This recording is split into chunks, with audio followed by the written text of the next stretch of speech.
Hi, I'm Funam. Hi, I'm Martis. And we're the hosts of Future Future, where two designers talk about the future of everything. We're in the business of turning science fiction into reality for a better future. And today, we're going to talk about the future of space.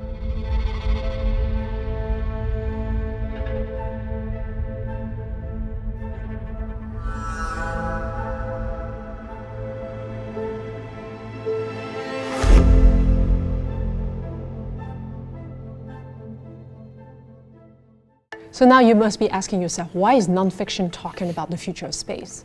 Well, I think it has a lot to do with my background. So on top of being an industrial designer, I happen to be a space architect. So a space architect is someone who is trained to design habitat for other planets or other celestial bodies, rovers, crew transfer modules, which is basically crewed spacecraft that goes from point A to point B. I have a passion for space, I have a passion for humans, and I happen to live in a time in the history of humanity that's starting to merge the two together. So based on that, why nonfiction? Nonfiction's goal is to turn science fiction into reality for a better future.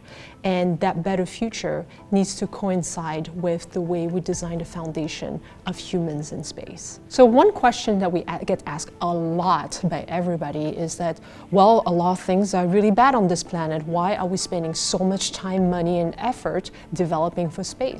Well, my answer is, do you like the life you live on this earth? Do you like knowing what kind of weather is going to hit your city for the next week? Do you like having GPS in your pocket or on your phone? Do you like eating the food that comes from crops that have been developed, using technology developed in space? So all of these technologies that have been developed eventually for planet Earth start as experimentations in space. The ISS has been above the sky for about 20 years now, and more than 6,000 experiments have happened up there. Experiments in physics, experiments in biology, growing food up there, experiments on microbiology like CRISPR and manipulation of DNA. We've done a lot of tech and robotics experimentation up there as well. So a lot of great things are being discovered and researched so it actually benefits people on Earth.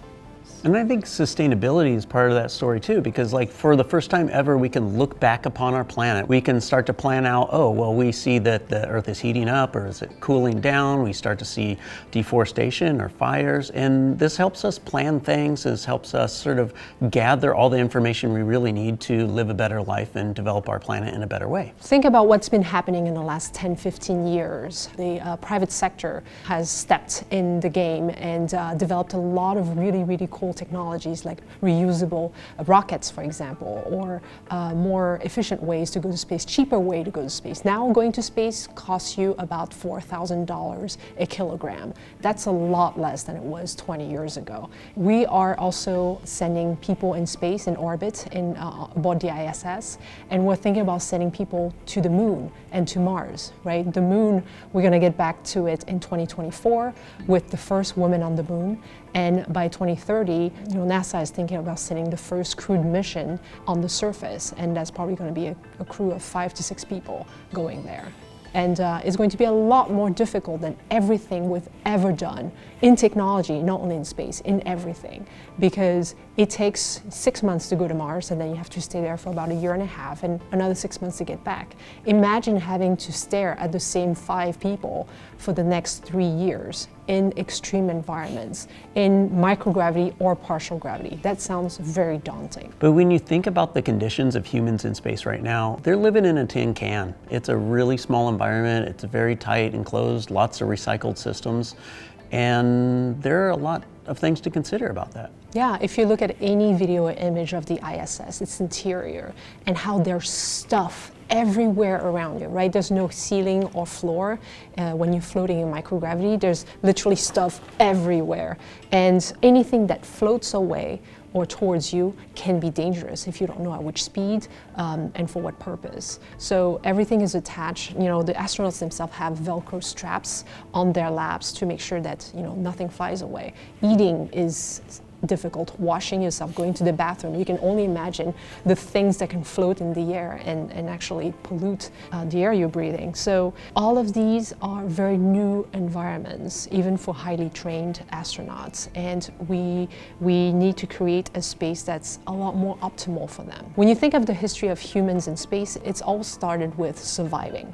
What will it take to take a human being with a beating heart and a brain and eyes to go to space and to come back alive, right? That was the beginning of it. And then, lately we've been sending people in the International Space Stations for months at a time, and surviving is not enough, obviously. What they're doing up there is that they're living. But when we think about the future and how long the missions are going to be, living is probably at this point not enough. How do you create an environment and objects and technology for the astronauts so they can thrive? Thriving is about creating an environment that supports their emotional well-being, their physical well-being. Here at Nonfiction, we work with a lot of transformational technologies. And this is about taking well-being, performance, and longevity so we can build a foundation of human flourishing. And this is really important for balance in life. Some of the technologies we work with help people perform better, both emotionally and physically. We help them sleep better. We help them calm down and reduce stress. So imagine if we can apply some of these technologies to outer space. We can measure galvanic skin response or heart rate to lower stress levels and allow them to do their jobs better. Astronauts now are well trained in STEM, science, technology, engineering, and math. And it's so much more than that.